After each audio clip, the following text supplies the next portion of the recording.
Jayo Yamuna Tiravanachare Jayo Kunja Bihare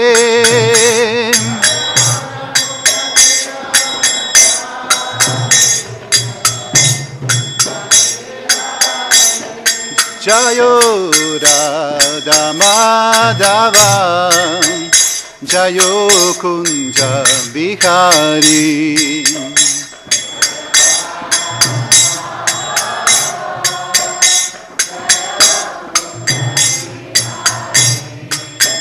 Jayo Radha Madhava Jayo Kunja Bihari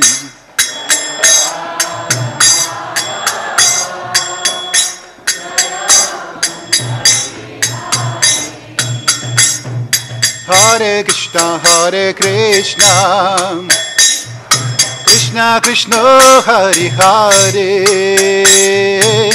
Hare Rama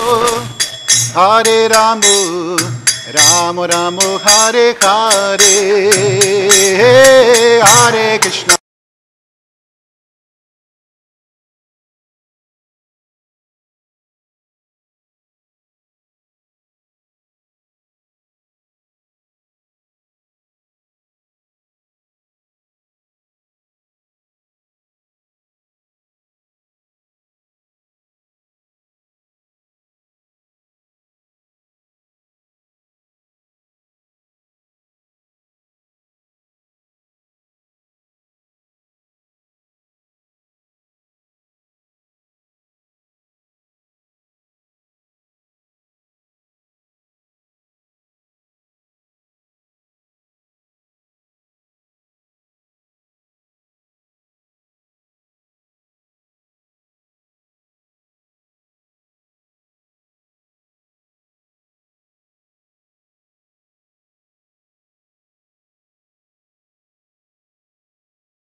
Klama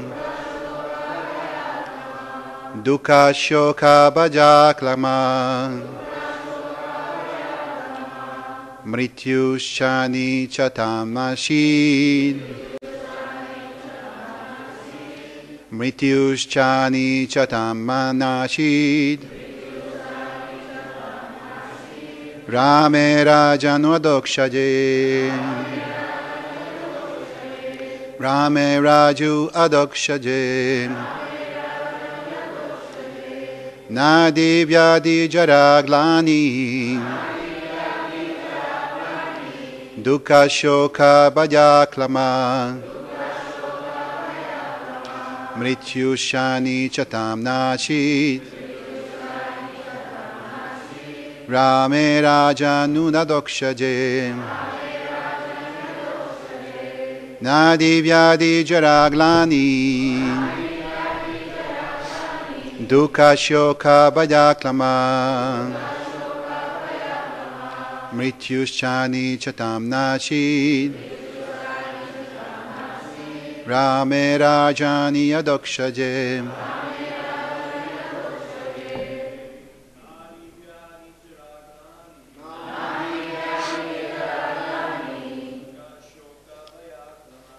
Dukkha Shoka Bhajaklama Chutani Chatamnashid Rajana Dokshaje Idyani Jaraglani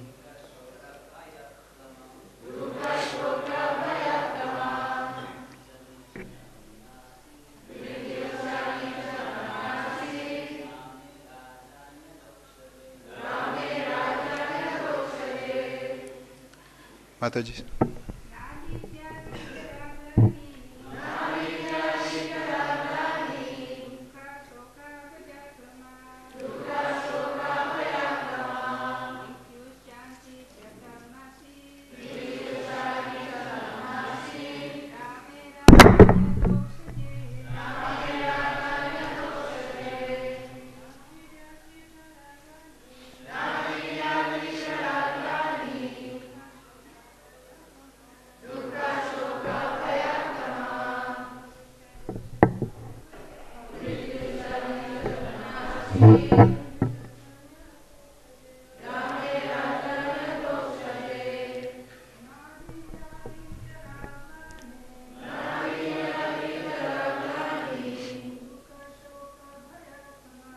Dukkha Shoka Bhajaklama Mrityushani Chatamnashid Rame Rajanya Dokshaje Nam not Adhyatmika Adibhautika and Adidaivika suffering that is suffering from the body and mind, from other living entities, and from nature. Yadi, diseases. Jara, old age. Jnani, bereavement. I'm not sure. Dukkha, grief. Shoka, lamentation. Bhaja, fear. Klama, and fatigue. Mrityu, death. Cha, also. Anichalam, of those who did not like it. Na ashit, there was not. Rame, during the rule of Lord Rāmacandra. Rajani, because of his being the king. Adokshaje, the Supreme Personality of Godhead, who is beyond of this world, who is beyond this material world. I'm sorry. Translation. when Lord Rāmacandra, the Supreme Personality of Godhead, was the king of this world, all bodily and mental suffering, disease, old age, bereavement, lamentation, distress, fear, and fatigue were completely absent. There was even no death for those who did not want it. Purport by His Divine Grace A.C. Bhaktivedanta Swami Prabhupada. All these facilities existed because of Lord Rāmacandра's presence as the king of the entire world. A similar situation could be introduced immediately, even in this age called Kali, the worst of all ages. It is said, Kali Kale Namarupe Krishna Avatar. Krishna descends in this Kali Yuga in the form of his holy name, Hare Krishna, Hare Ram. If we chant offenselessly, Rama and Krishna are still present in this age. The kingdom of Rama was immensely popular and beneficial, and the spreading of this Hare Krishna movement can immediately introduce a similar situation even in this Kali Yuga. Translation one more time. This time I'm going to read number 52 as well, because today is 52 and 53. So translation of text number 52 is, O Mahārāja Parīkṣit, best of the Bharata dynasty, during the regime of Lord Rāmacandra, the forest, the rivers, the hills and the mountains, the states, the 7 islands and the 7 seas were all favorable in supplying the necessities of life for all living beings.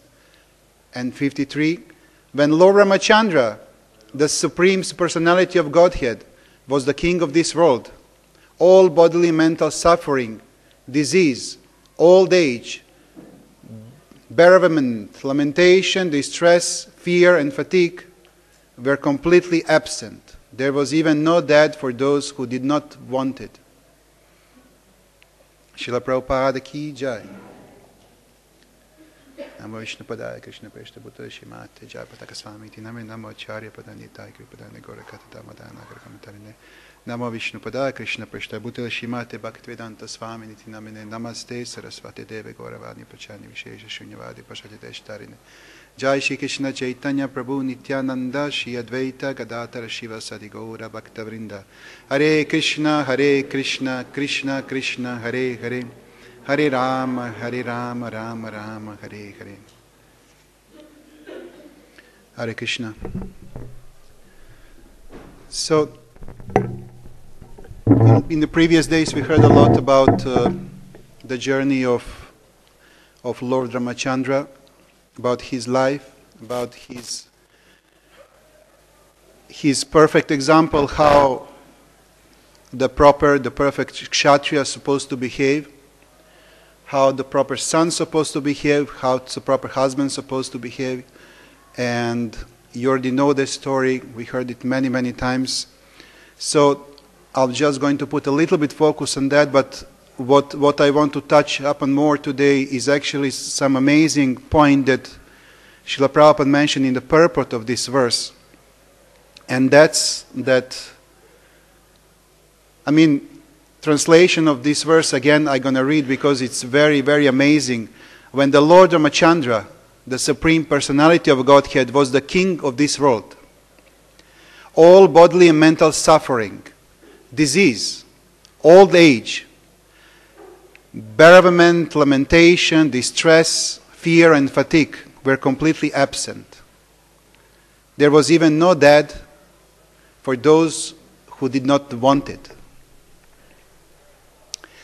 If you just read that for a moment, it's nice, it's very special, but if we go deeper in thinking about that kind of kingdom, without all these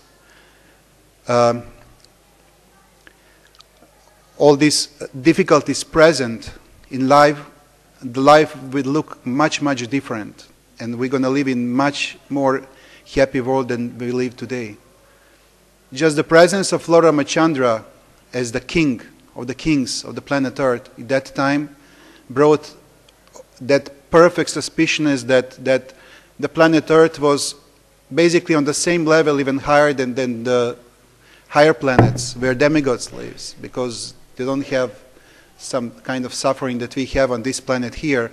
So it was the kingdom without old age, without disease, without pain, without any of material incompleteness that we are suffering at the moment, and even you could choose when you want to die. It's not that we just wait our moment. It could happen today, it could happen tomorrow, it could happen in 10 years, 20 or 30, we never know. That time, just because Rāmacandra king was the king, anybody could choose when they're going to die. So it was very special time, and it was very special circumstances.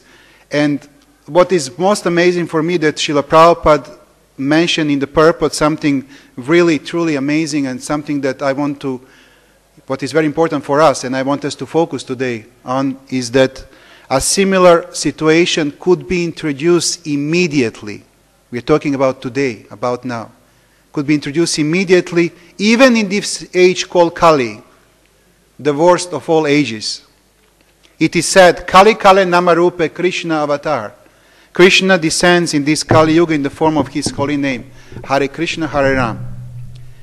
If we chant offenselessly, means without offenses, and beneficial, and the spreading, if we chant offenselessly, Rama and Krishna will still be present in this age.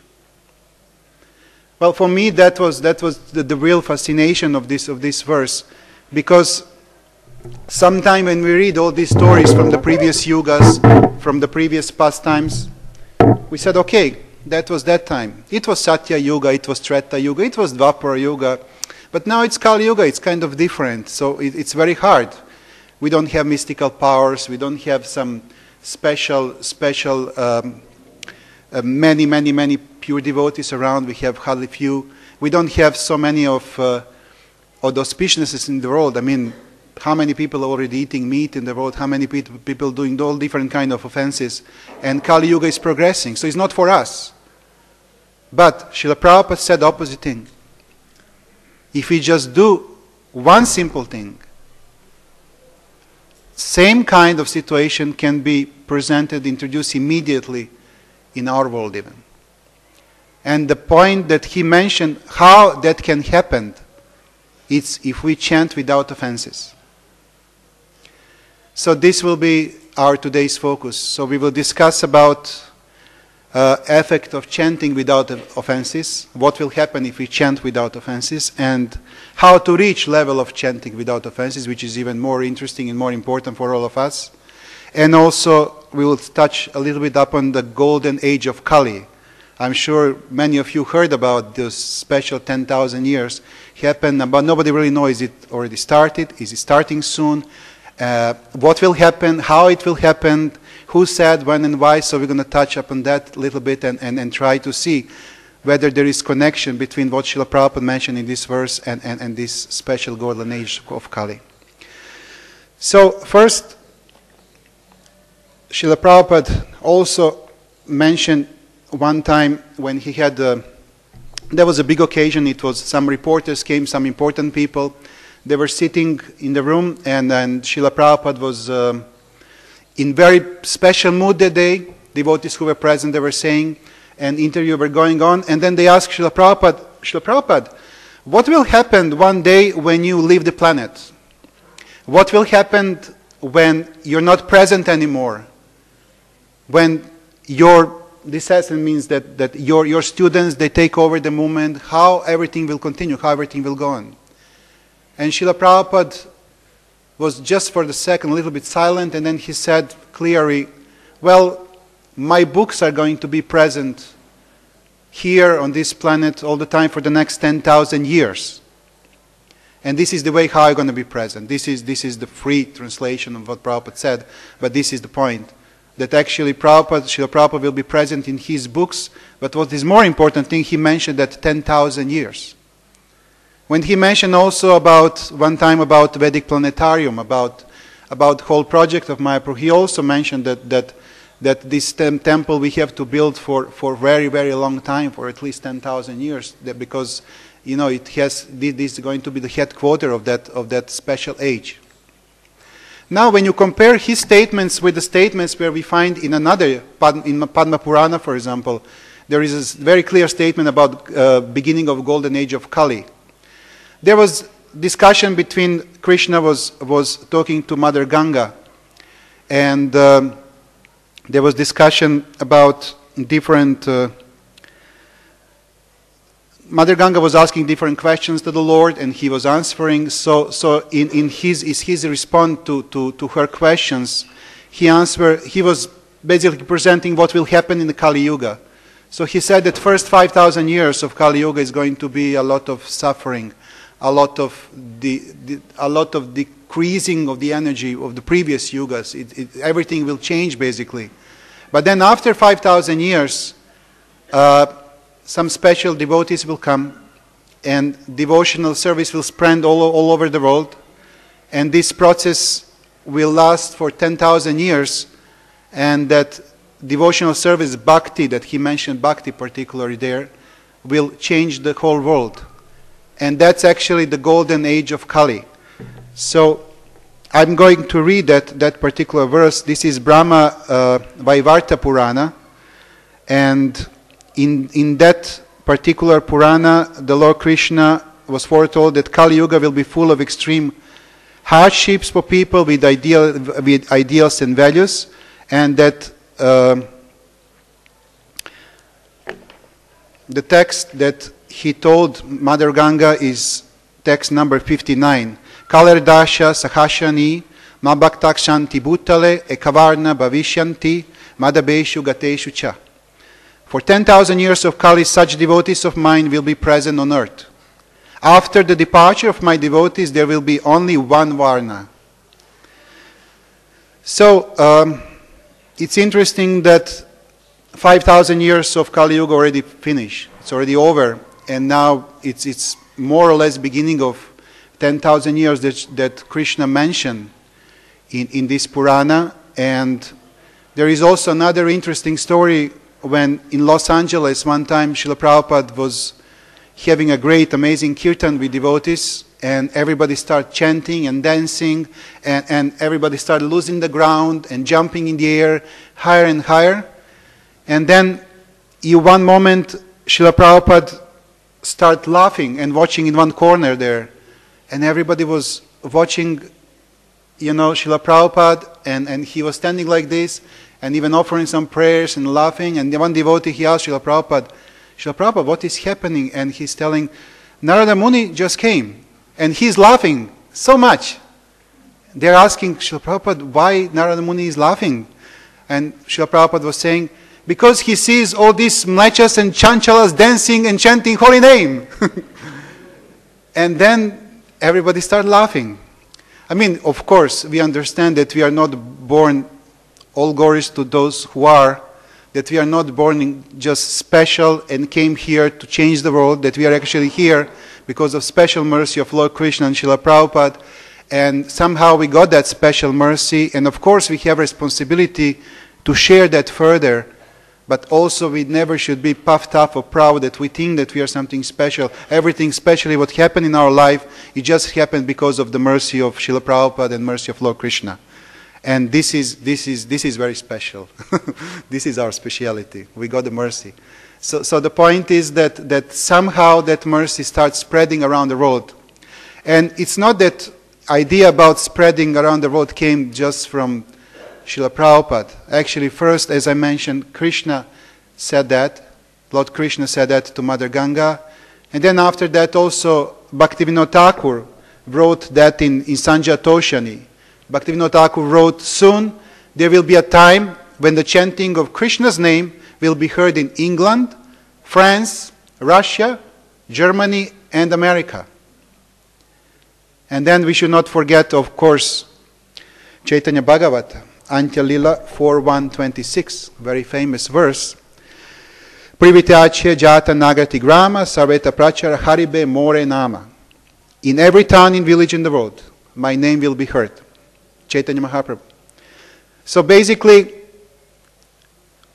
there was many predictions of something which is happening right now, and it's very hard to ignore it's very hard to ignore fact that actually everything is happening also and matching the prediction about the golden age of Kali. Now there is only one difference. Some devotees recently, we had conversation about golden age of Kali, and they were saying, well, it's still not that gold. There is still a lot of suffering around, a lot of different difficulties. And Srila Prabhupada in this particular verse today, actually, he explains something amazing, that only what is separating us from this golden age of Kali is that we have to chant holy name without offenses. And that's one very, very high level. This is not something that the very, very few devotees really are born and naturally already have that, to chant without offenses. But most of us, we have to go through the process and we have to learn how to do so. Because if that golden age, or whatever Srila Prabhupada's prediction for 10,000 years, his book's presence on this planet is starting now, and this is only like, what, 40, 50 years we are into that. It's just beginning of beginnings. We need to learn how to spread message properly to the next generations. Basically, if we want to show them how to chant without offenses, we have to start doing that first. And we have to try our best to do so. That's why I found this point very important and very interesting for all of us, and I want to share a few findings which I got. So, first I want to touch up about effects of chanting without offenses. Before we go how to chant without offenses, there should be some kind of motivation that we know what will happen in the case if we chant without offenses, which is very, very interesting to know. So, you all know 10 offenses of the holy name.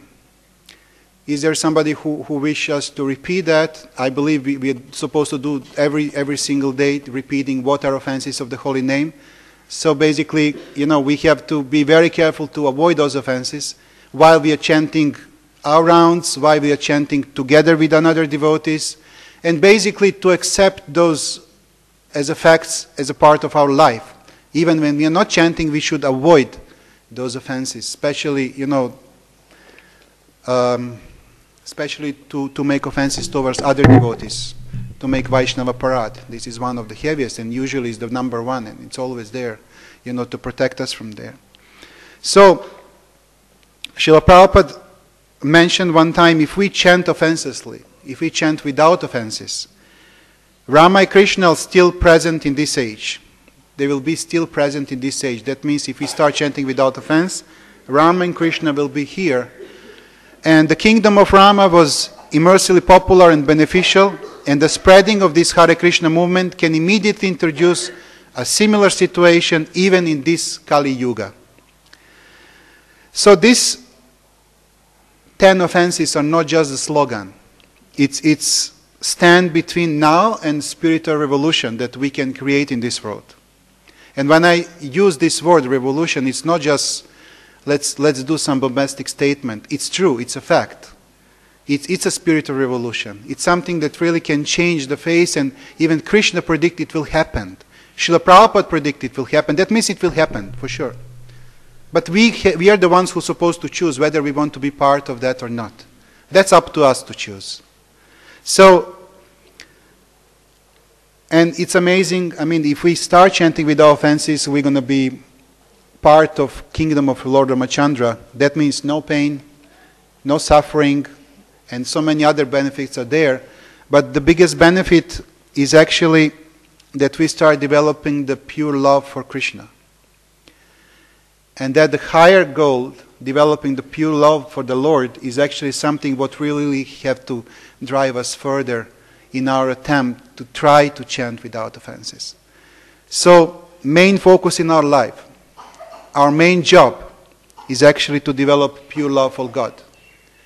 This is something what we miss. This is something what Krishna miss for us, from us. And this is something that is only, basically our only goal in this life. So, one Srila Prabhupada disciple, Sankarshan Prabhu, Srila Prabhupada disciple, Adhikari, he mentioned in one class, I heard amazing thing, that actually we should become a PhDs of pure love of God.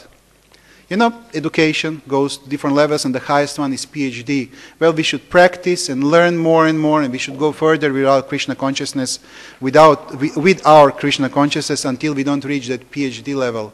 Means we develop the pure love for God. So when we do that, actually, when we develop a pure love for God, I'm not saying if, because I pray and hope that all of you and all of us will reach that level in one moment. In that level, magic starts happening. We start feeling Krishna. We start seeing Krishna everywhere. Basically everything around us becomes part of Krishna. We see Krishna everywhere. And the same world is not same anymore. It's completely different. Basically, in that stage of mind, in that stage of our heart, of our consciousness, we already entered the spiritual world. So, in Bhagavad Gita 6:30, the very famous verse, it said that for one who sees me everywhere and sees everything in me, I'm never lost, nor is he ever lost for me. So basically, if we see Krishna everywhere, he sees us. He sees us anyway. He's sending us the rains of mercy, the showers of mercy all the time.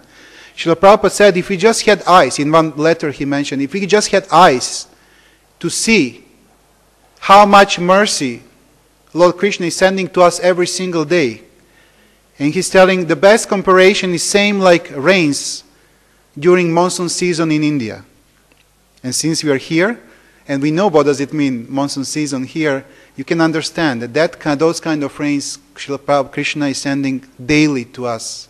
We just need to open a little bit our heart and to accept it. And then we can develop the pure love towards Him. So, in the purport of this same 6:30 Bhagavad Gita, Srila Prabhupada mentioned, an intimate relationship between the Lord and devotee then exists. In that stage, the living entity attains his immortality. Nor is the personality of Godhead ever out of the sign of the devotee. The merge in Krishna is spiritual annihilation. A devotee takes no such risk. Even here we can see that there is the word immortality there also. Same as presentation of the kingdom of Lord Rāmacandra. Basically, once we develop the pure love of Krishna, once we get that connection in Krishna, once we seize the Krishna with our own eyes, we become immortal. And what does it mean? Does that mean that we're not going to leave this body or anything? No, He doesn't care anymore. Because Krishna wants us to continue that relationship forever and ever. And just His desire and His pure love towards us and our attachment to Him, He doesn't allow any mortal things to enter in that relationship. And that's perfection, that's amazingness of that relationship, really. So, what are the symptoms of that? Once we come to that level of pure chanting, once we reach the pure love towards the Lord, what is the level of our consciousness? It's mentioned in Brahma Samhita. Very interesting verse is there, that it's 538, by the way. Pramanjana churita bhakti vilochanena santak sadaiva hridayeshu vilokayanti yam shamma sundaram achintya guna swarupam govindamadi purusham tam maham bhajami. I worship the primeval Lord Govinda, who is always seen by the devotees whose eyes are appointed with the pulp of love. He is seen in his eternal form of Shyama Sundar, situated within the heart of devotee.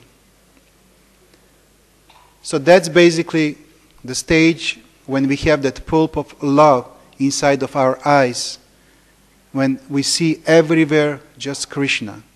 Suddenly all difficulties disappear. Suddenly everything else becomes unimportant.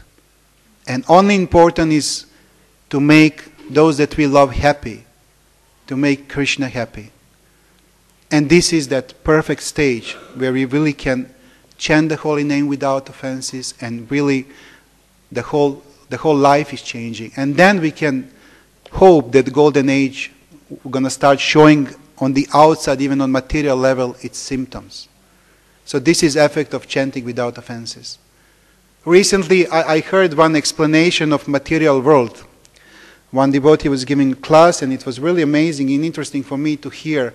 He was saying, and he heard that from, I don't know, from some other guru, but I could not catch up who was really that. But interesting was explanation that this material world is like a desert.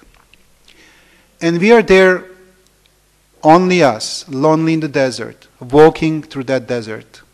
Around us, nothing but the sand. There is the sun all the time. And we are going around and even start hallucinating because we are losing our mind, and we touch the sand, we take it out and see, oh, there is my new house. Then we touch another part of sand, oh, my new car. And there another part of sand, all our possessions, all material possessions, yes, they are there, but they're just illusion. Even material scientists came to that solution, that everything is just atoms and between the space. And we are playing a little bit with that. But it's all part of Krishna's external energy. But in one moment, he's saying that we desire to see the Lord. And the Lord is not Fata Morgana. He's serious. He's there. He's real. When we desire that, Krishna is more than happy to approach us and to save us from that desert and to take us back where we really belong, because we have internal relationship with Him in the spiritual world. So basically our only job here is to go out of the desert, not to start enjoying in the desert, because it's very hard to enjoy in desert. It's impossible. We can try again and again. Maybe for a second we feel some joy, some pleasure, like in desert when night comes, it's not that hot. Or when you see some nice Fata Morgana somewhere far away and you believe you're going somewhere, then you have some hope. Okay, now if I do this and that, finally my life is going to be perfect. And then something happens again. Oh no, again. Okay, let's do this and that, and then in 2 years my life is going to be perfect. Again something happened. This is our life. We're just trying to reach something what is not reachable. Only what is actually really reachable is the Lord Krishna. And this is where we're supposed to go towards.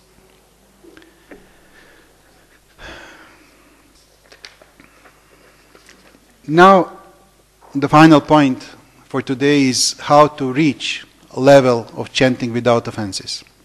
This is something that we all desire, something that we all want to happen in our life, right? Is there anybody here who doesn't want to reach a level to chant without offenses? Jai. I'm sure you don't want that. But so, there is explanation that we should try again and again to serve Krishna with love. And some skeptics maybe can say, okay, but we are sadhana devotees. We are practicing sadhana. There are rules and regulations. Don't be a sahajiya. Don't try to develop love. But there is the proof in the Shastras also that we should not pretend that we love, but we should try to love and to give that love to Krishna again and again through our devotional service. And that's Patram Pushtam Balam Tejam. It's a very famous verse where said, you can just offer me a leaf, you can offer me a fruit or water or flower with bhakti, with love, and I will accept it. So that line with love, those two words are very important. We can offer again and again many different things, but if there is no love, it's not sure that Krishna is accepting it. And you have different kinds of love. There is not just, okay, you have different kinds of lila with Krishna. And we are not sure what is our lila with Lord. It's best to still keep those of respect and to be very humble and to offer our obeisances and to be very thankful and very grateful for everything what Lord Krishna presents us in this life and the chance that He's giving to us. A very special chance. In the middle of Kali Yuga, we just follow the few simple things, many times mentioned, just follow the three things basically. One thing is chanting the holy name regularly, trying to chant without offenses. Second thing, following the 4 regulations. And the third thing is spreading the Krishna, helping the preaching, Sankirtan mission. If we follow these three things, basically we can go back to spiritual road. Many sages, many yogis, they try to do that on many different ways. Many of them failed. And now we have something that can save anybody. Anybody, anywhere in the world. You don't have to go to Himalayas. You don't have to go to visit all the time holy places. You don't have to go to some cave and just practice for 80,000 years meditation and go in different levels of the... No. We can just do three simple things and we can become liberated. Not only that, we can go to the highest planet in the spiritual world, to Goloka Vrindavan. And this is such amazing opportunity that none of us should take off our mind even for a second during the day. And we have that in the mind all the time. In that case, we're not going to make mistakes anymore. So, that cannot happen overnight, of course. Chanting without offenses is very high level. So there is explanation. This is actually what we need to go through to reach that level is a lot of practice. They say if you want to become a mridanga player, good mridanga player, or you want to learn some other skill, you need to have a good teacher, you need to have a good practice all the time, and you need to have desire to do that. Same thing is with chanting the holy name without offenses. Each one of us should have some kind of experience, somebody who mentor, like somebody who can train us, or somebody who is chanting good. We can just sit next to him and learn how to chant better, or somebody who can tell us, how to reach that level. Second thing, we have to practice that all the time. Means we have to chant and chant and chant and chant all the time, anytime, morning time special, during the day. Haridas Thakur was chanting whole day. To hope that one day we're going to say one Mahamantra without offenses. And the third thing, we cannot do that if we don't develop desire for that. Sometimes devotees comes to the level where, I already chanted like millions and billions of rounds, and I'm already how many years in Krishna consciousness? Maybe today, I don't know, it's not necessary to chant 16. Let's chant 4, 8. Anyway, it's not a big difference. It doesn't really bring so much difference in my life. But this is not true. Same like that, we never know when it will happen. Same, that pure chanting, we never know when it will start really. We never know when it will start. There is a famous story that Srila Prabhupada mentioned many times about the Muslim guy, the Muslim person who entered the forest, and he was a hunter actually, but he could not catch one animal who was attacking him because it's an untouchable animal. It was a boar, a kind of like wild pig. And then when that boar started jumping on him, because wild boars are very heavy, they're jumping with their horns and they're trying to catch the person, he starts screaming, "Haram! Haram! Haram!" Because haram means actually boar.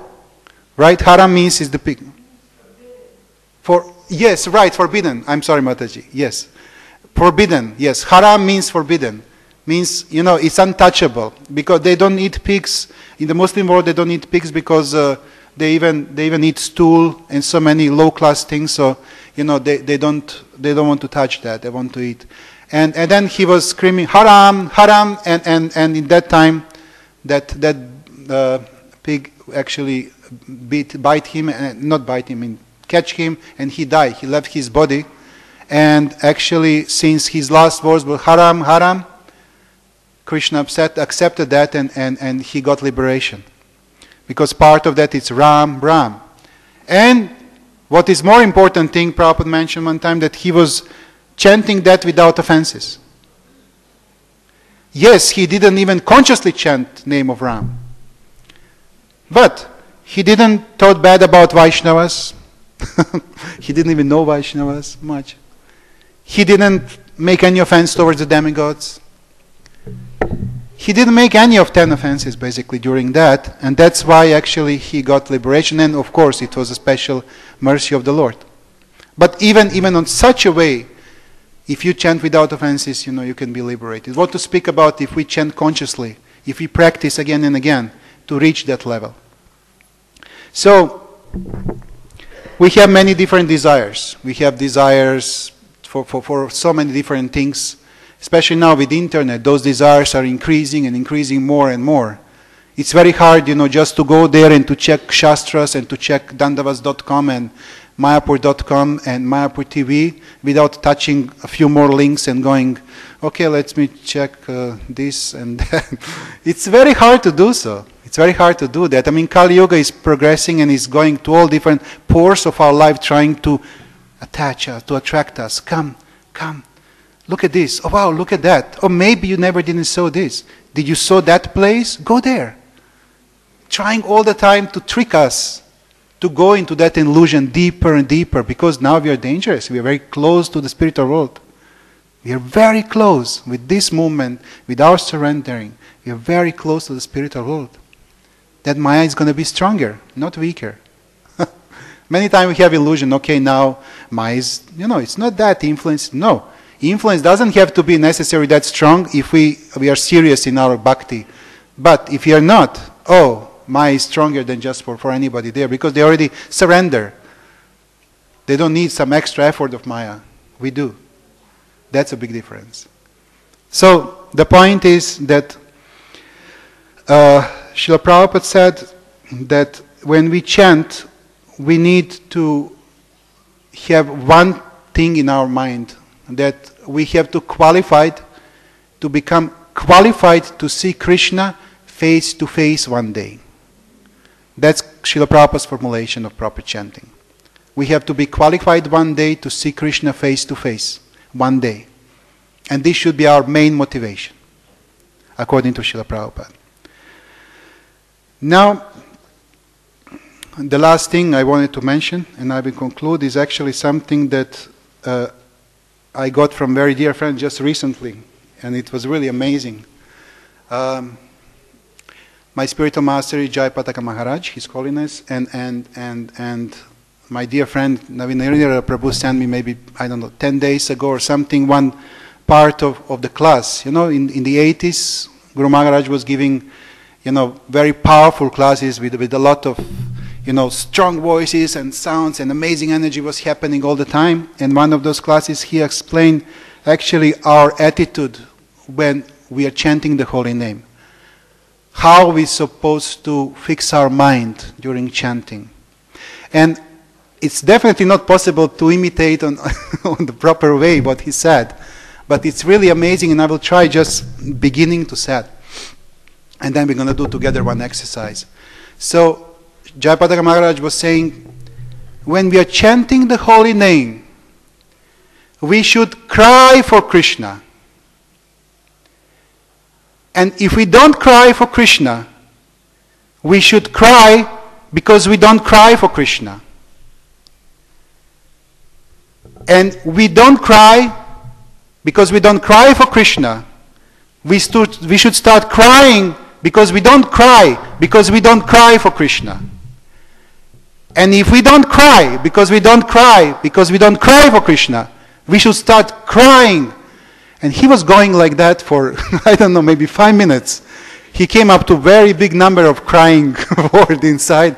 But it was amazing, the energy was building and building and building up. And one moment you figure out, what does it mean, that word crying, inside of his statement?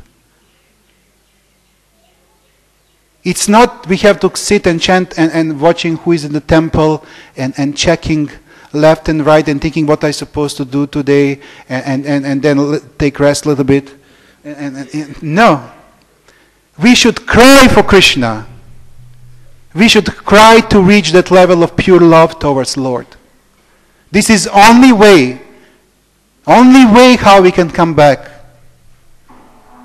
Only way to get a special mercy.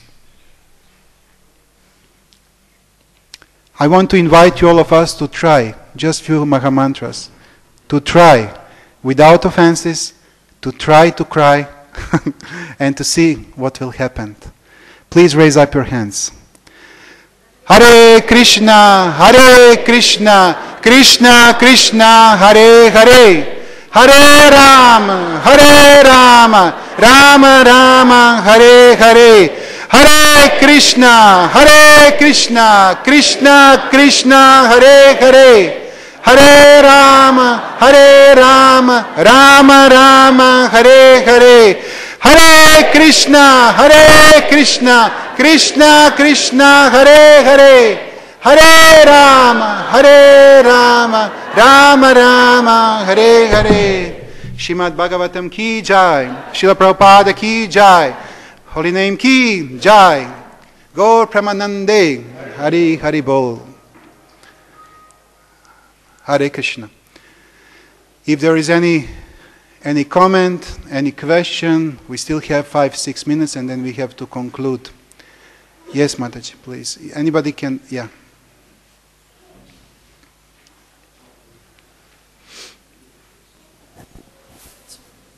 Thank you for a wonderful class. Very inspiring and It was inspiring verse. It was really inspiring. Srila Prabhupada comment also. It made me think of two things, like when you're talking about how the offenses and how we're separated from, pure consciousness, that even when Krishna was on the planet, I was just reading this recently. Yes. That most people did not recognize him as Krishna. Yeah. They just thought he was another person. So that is the same now, unless we're really chanting purely. And then just this morning, I read a conversation where Srila Prabhupada was talking with Vishnu Jan, and he mentioned San Francisco. And it was funny, I hear San Francisco all the time, but I never really thought of how San means saint, and it's actually named after Saint Francis. Yeah. So Prabhupada was mentioning that, and then Vishnu Jan was saying how if someone is single-eyed, then he can understand God. And Prabhupada was like, what? What do you mean? What are you talking about? Single-eyed. He lost his eye? I mean, what do you mean? It doesn't make sense. And someone else said, no, it means seeing with single vision. Being able to see God just with... Focus. Yes. Yeah, focused vision.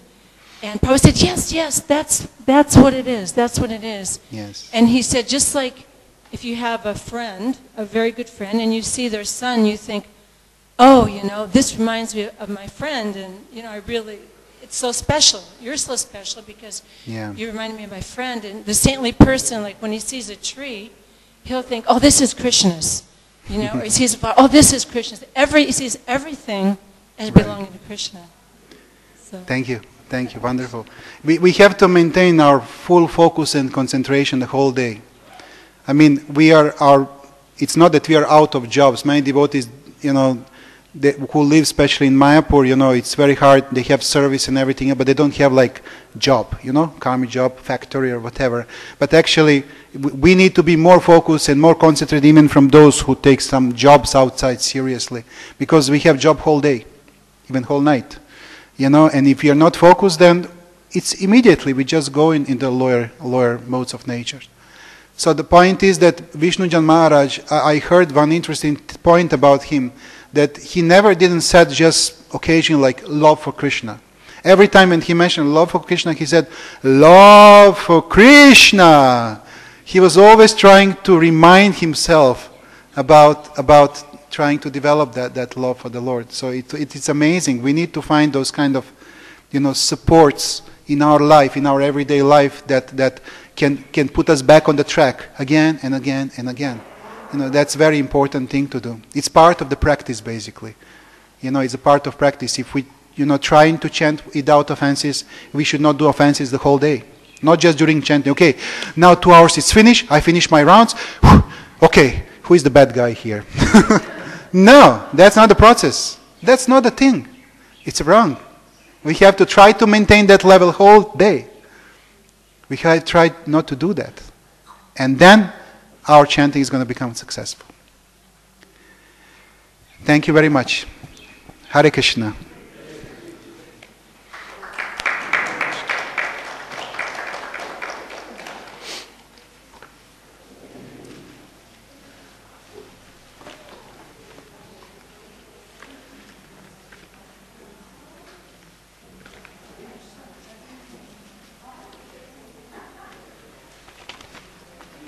Hari. Yes. I'm